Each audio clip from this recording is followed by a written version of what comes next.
The man who was always too busy. There was a man named Daniel. Daniel was 42 years old, and he had a very successful life. He had a good job. He had a beautiful house. He had a nice car. And he had enough money to buy almost anything he wanted.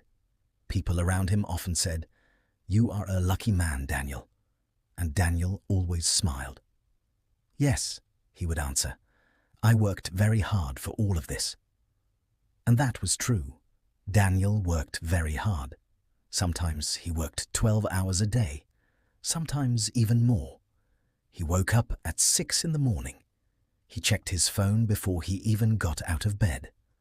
There were always emails, messages, meetings, problems that needed to be solved.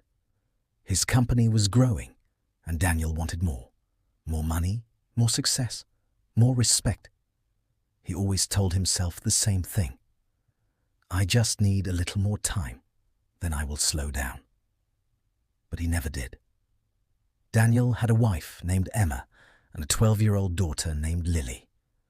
Lily loved her father very much, but she rarely saw him. Every morning when Daniel left for work, Lily was still sleeping. Every evening when he came home, she was usually already in bed. Sometimes Daniel came home early. When that happened, Lily would run to the door. "Daddy!" She would smile and hug him, and Daniel would smile too. "I missed you, little one." Then Lily would ask, "Can we play?" And Daniel would look at his phone. There was always something waiting for him. An email, a message, a phone call. "Maybe tomorrow, Lily." He said those words many times. Maybe tomorrow. One Saturday morning, Lily came into Daniel's bedroom. "Daddy, are you awake?" Daniel opened his eyes. "What is it?" "Today is Saturday." "I know. Can we go somewhere?" Daniel looked at his phone. He had several messages from work. "I have to work for a few hours." Lily became quiet. "But you promised." Daniel sighed. "I know. I'm sorry. You always say that." Daniel looked at her. For a moment, he did not know what to say. Then his phone rang. He picked it up. "Hello." Lily walked out of the room. Daniel didn't notice that she was crying. A few weeks later, Daniel received some good news. His company had won a very important contract. It was worth millions of dollars. Everyone in the office was celebrating. His manager shook his hand. "You did it, Daniel." His colleagues congratulated him. Daniel felt proud. That evening, he went home early. He wanted to surprise his family. When he opened the door, the house was quiet. "Emma?" No answer. "Lily?" Nothing. He walked into the kitchen. There was a small note on the table. It was from Emma. Daniel opened it. "We went to my mother's house for the weekend. Lily has been feeling lonely lately. She needs some time with family." Daniel sat down. He read the note again, then again.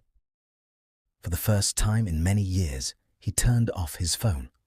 The house felt strangely empty.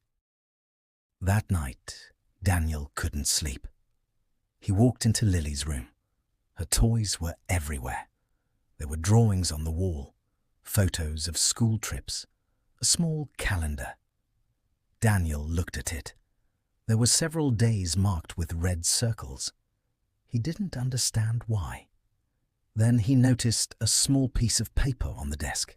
It said, "Days Daddy promised to spend with me." Daniel's heart stopped for a moment. He looked at the dates. There were 17 of them. 17 promises.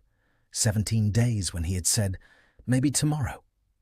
He sat on Lily's bed, and suddenly he understood something.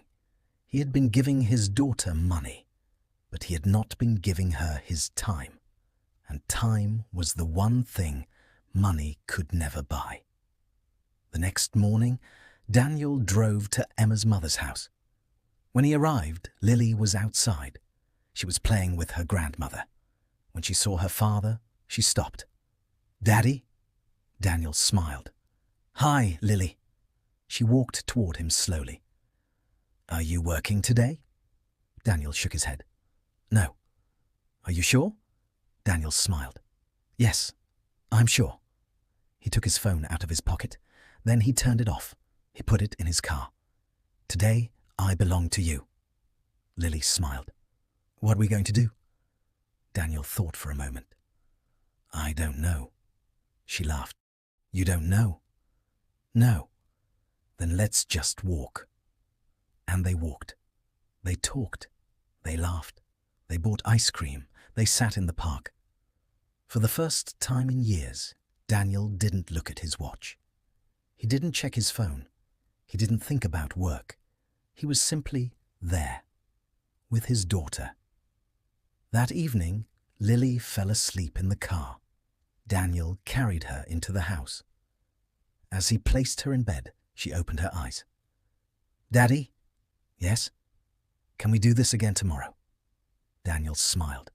"Yes." Then he stopped.